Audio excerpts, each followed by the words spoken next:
बच्चों, welcome to my channel Verma study 2020 बुकलाना। प्यारे बच्चों, मैं क्लास 12 का इकोनॉमिक्स का फुल कोर्स हिंदी में कराऊंगा। अगर आप फुल कोर्स हिंदी में करना चाहते हैं तो मेरे चैनल को सब्सक्राइब कीजिए और बेल आइकन को प्रेस करना ना भूलें, क्योंकि जो वीडियो मैं अपलोड करूंगा उसकी नोटिफिकेशन आपको सबसे पहले मिल जाए। आज हम लोग पढ़ेंगे उपभोक्ता संतुलन। देखो बच्चों, अगर बहुत ही क्रिटिकल मतलब टफ है और समझ में आ गया तो बहुत आसान है, इसलिए अगर आपके पास समय हो तभी वीडियो देखिएगा, अन्यथा बाद में देखिएगा, क्योंकि अगर उपभोक्ता संतुलन आज नहीं समझ में आएगा तो फिर आने वाले समय में आएगा ही नहीं। तो आज हम लोग पढ़ेंगे उपभोक्ता संतुलन। इसको इंग्लिश में कहते हैं कंज्यूमर्स इक्विलिब्रियम। देखो, ये दो शब्दों से मिलकर बना है उपभोक्ता और संतुलन। तो पहले उपभोक्ता को जान जाए क्या है। उपभोक्ता वह व्यक्ति है जो अपनी सीमित आय को वस्तुओं और सेवाओं पर अपनी आवश्यकताओं की पूर्ति के लिए व्यय करता है। अगर हम इसको कहें कि उपभोक्ता अगर यह है तो इसमें हमें तीन बातें महत्वपूर्ण है। एक तो है कि सीमित आय या सीमित आय। हर व्यक्ति के पास आय सीमित होती है और वस्तुओं और सेवाओं, दूसरा हमें ध्यान देना है वस्तुओं और सेवाओं, और तीसरा है अपनी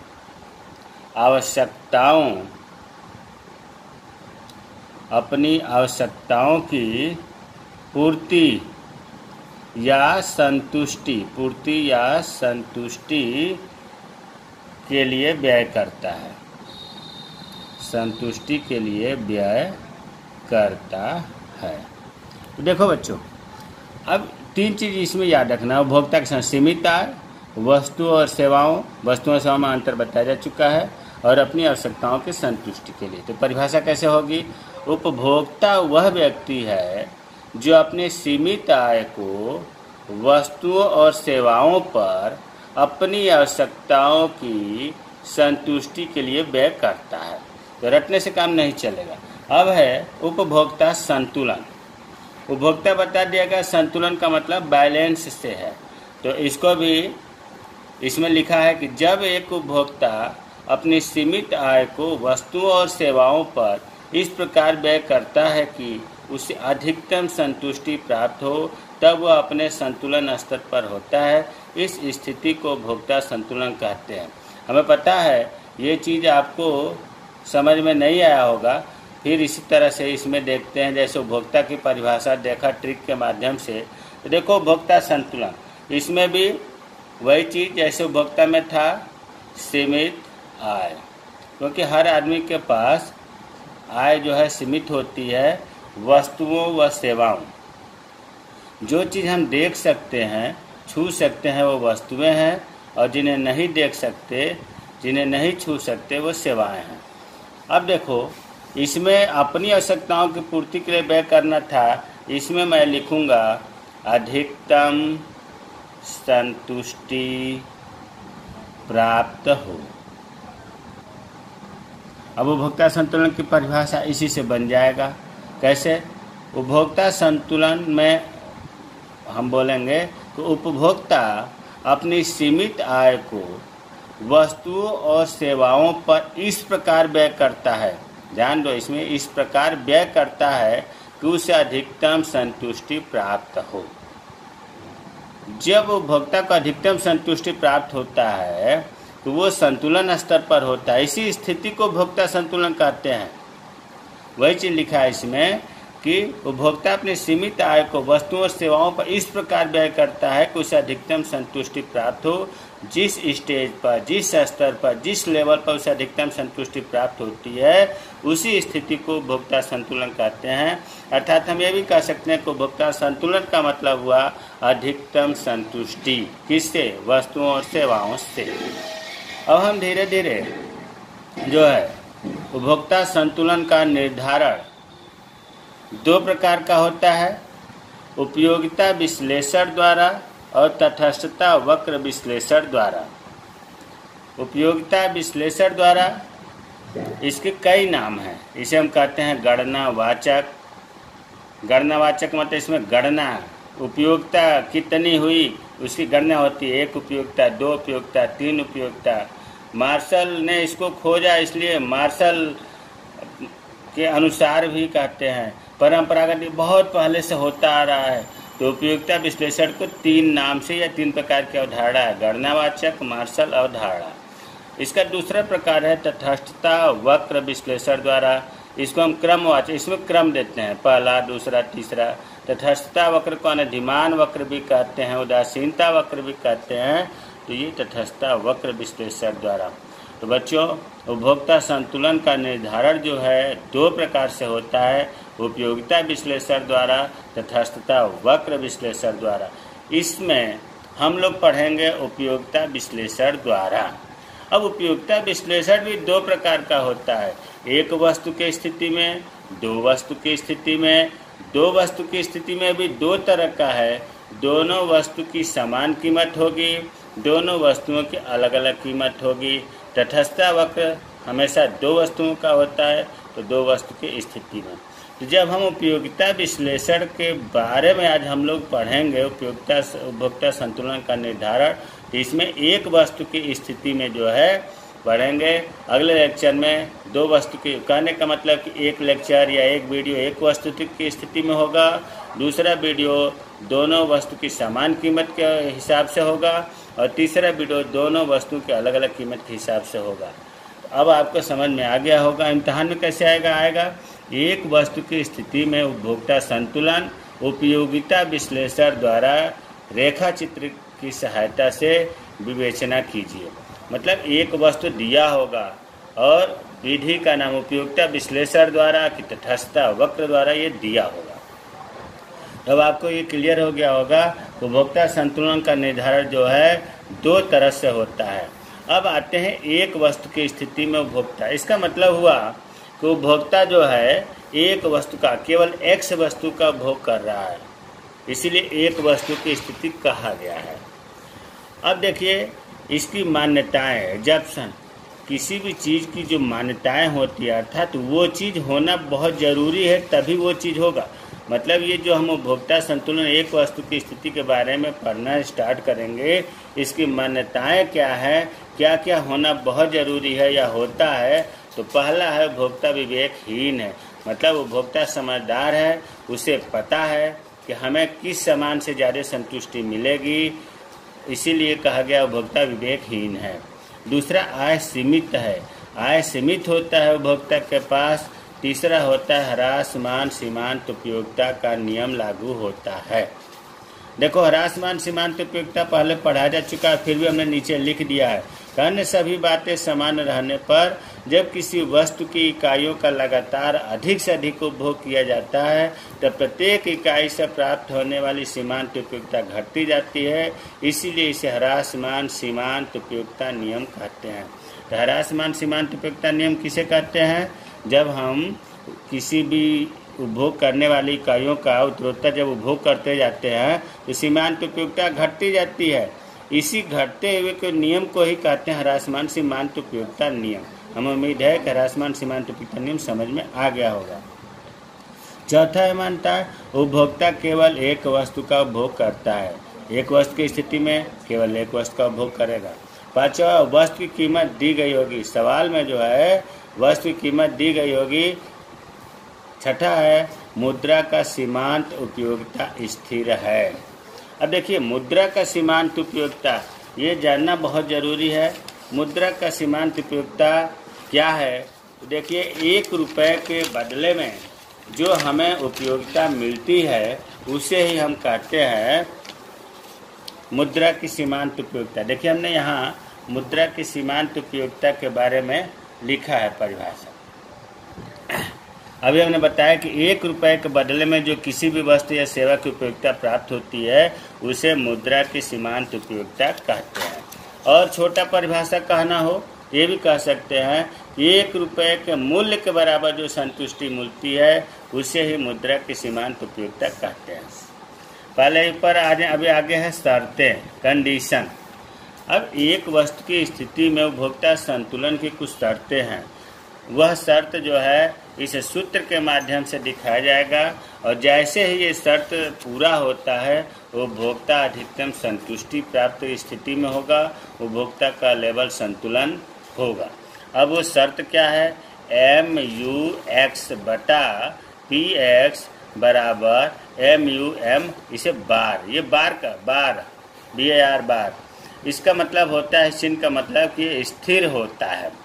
तो ये आपका जो है ये शर्त में देखो मेन तो यही है, इसको MUX बटा PX बराबर MUM।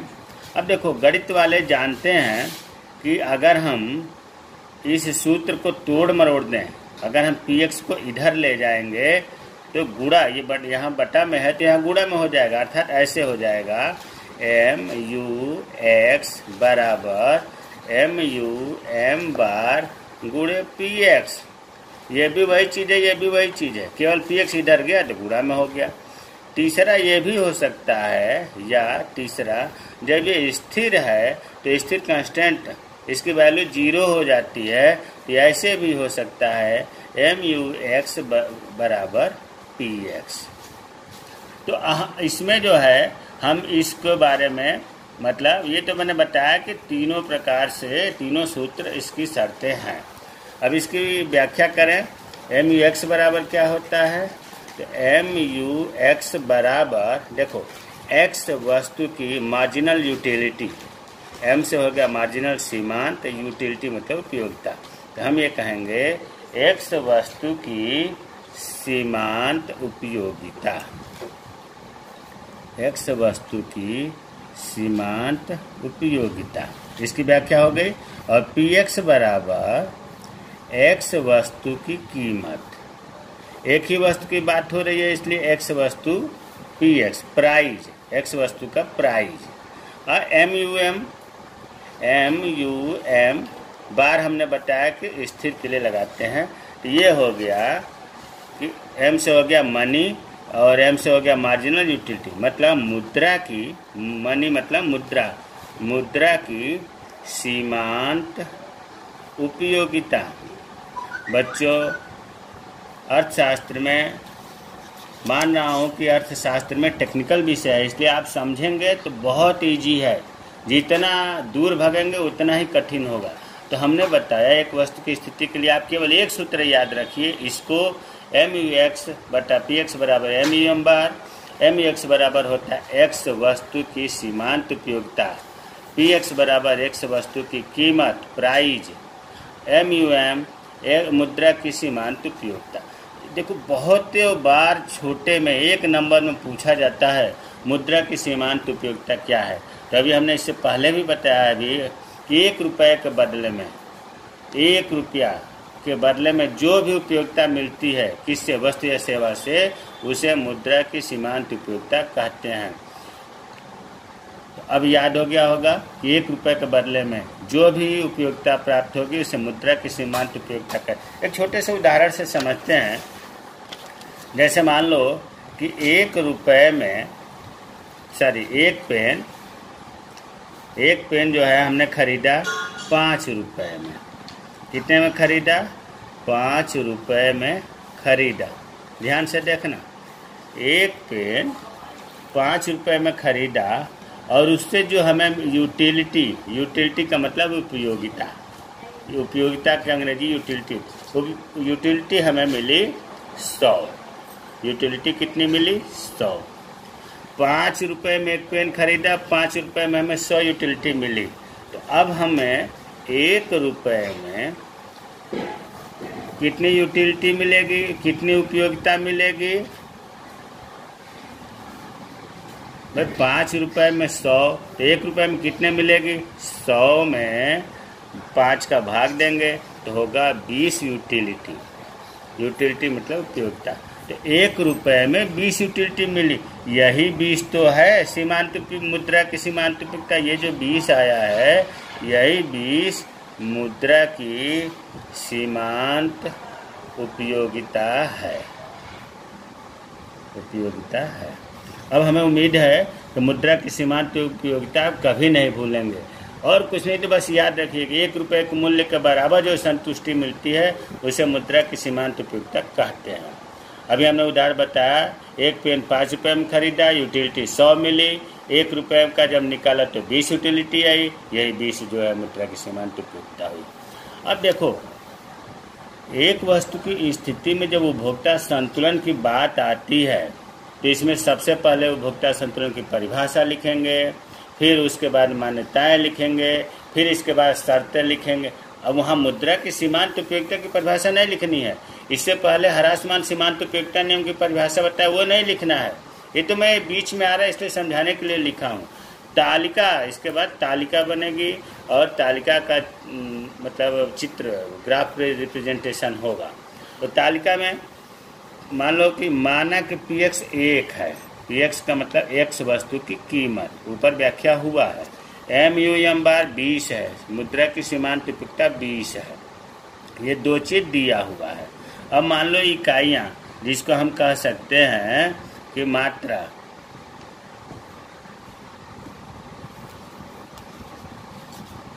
मात्रा या क्वांटिटी।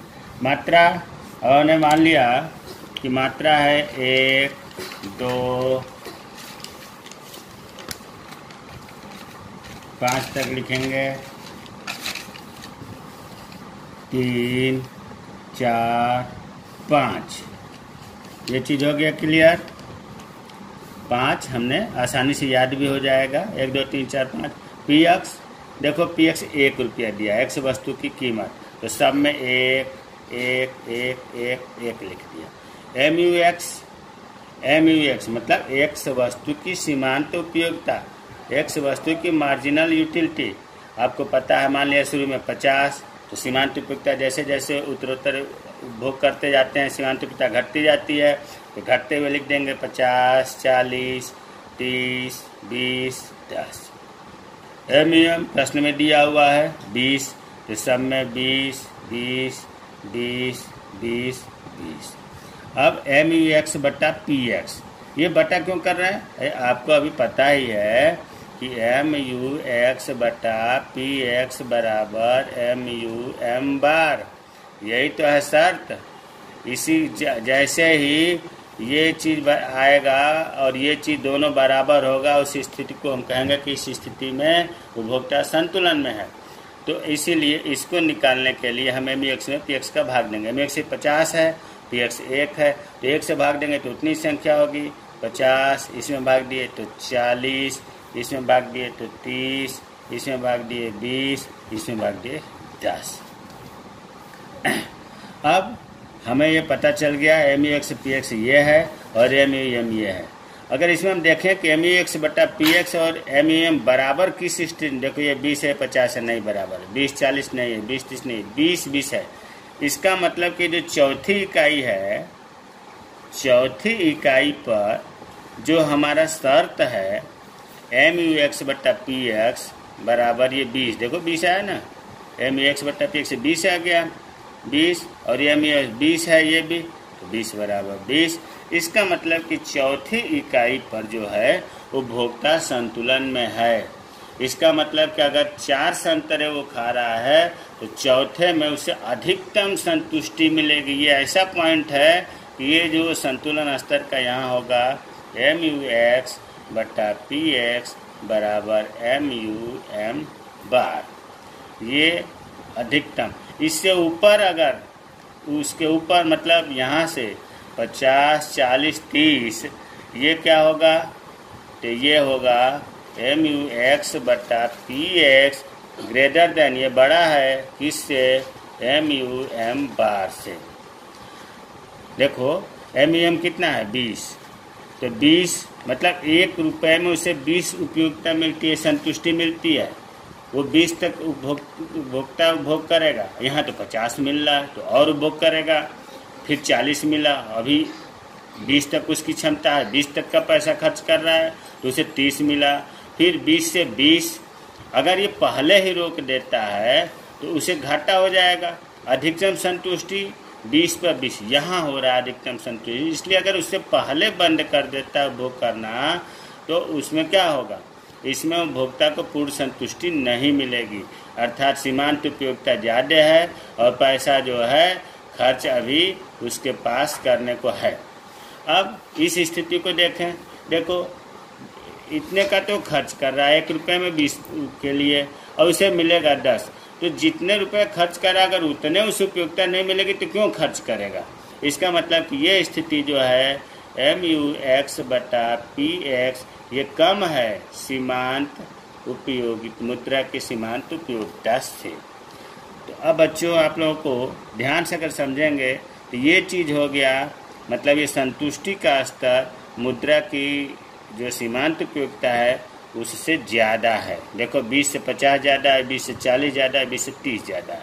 ये जो है यही तो अधिकतम संतुष्टि की बिंदु है, इसी पर सबसे ज़्यादा उसको मिल रहा है, किसको, उपभोक्ता को संतुष्टि। और इसमें क्या है कि जो संतुष्टि है वो मुद्रा की सीमांत उपयोगिता से कम है। अब इसी चीज़ को हम ग्राफ के माध्यम से दिखाएंगे। तो इस तरह से देखिए, इसको संख्यावार इस संख्या से भी दिखा सकते हैं, और जैसे हमने लिख दिया OX Y, इधर हमने लिख दिया X वस्तु की मात्रा, X वस्तु की मात्रा, और इधर जो है MUX/PX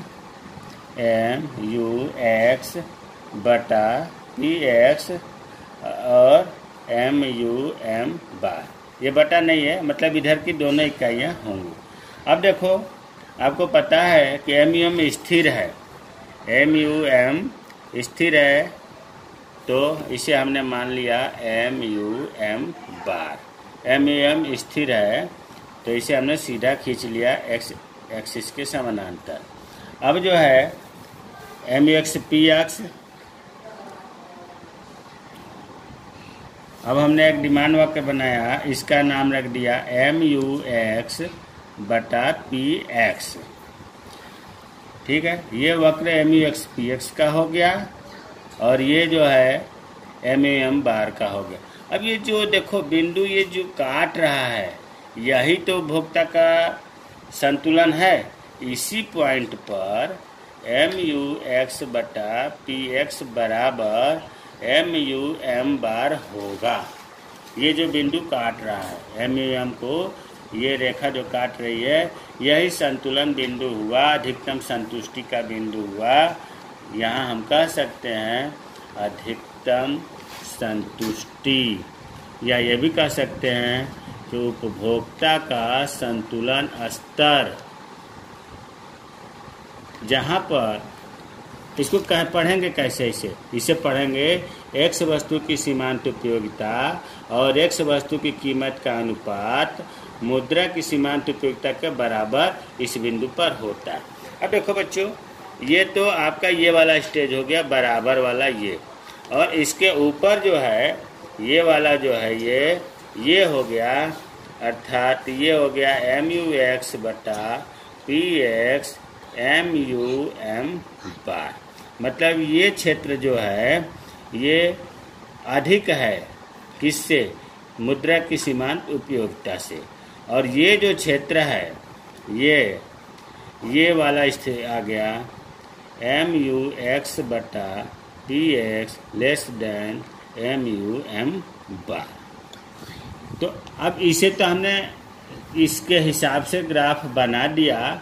आप चाहें तो इसे संख्या के हिसाब से भी बनाएंगे, तभी ऐसे ही चित्र बनेगा। तो इस प्रकार से एक वस्तु की जो सीमांत उपयोगिता है, हमें जहाँ तक उम्मीद है कि समझ में आ गया होगा। अब देखो, अगर लॉन्ग क्वेश्चन आता है 6 नंबर का, तो ये स्थिति जो है 3 स्थिति हो गई। एक तो ये हो गई, एक ये 2 और ये 3। इन तीनों का लॉन्ग नंबर का 6 नंबर का है तो व्याख्या करना पड़ेगा। हमने व्याख्या करके दिखा दिया है, वही चीज़ है जो अभी हमने बताया है। देखो व्याख्या, पहली स्थिति ऐसे ही था, तो इसको पढ़ना आप सीख लें।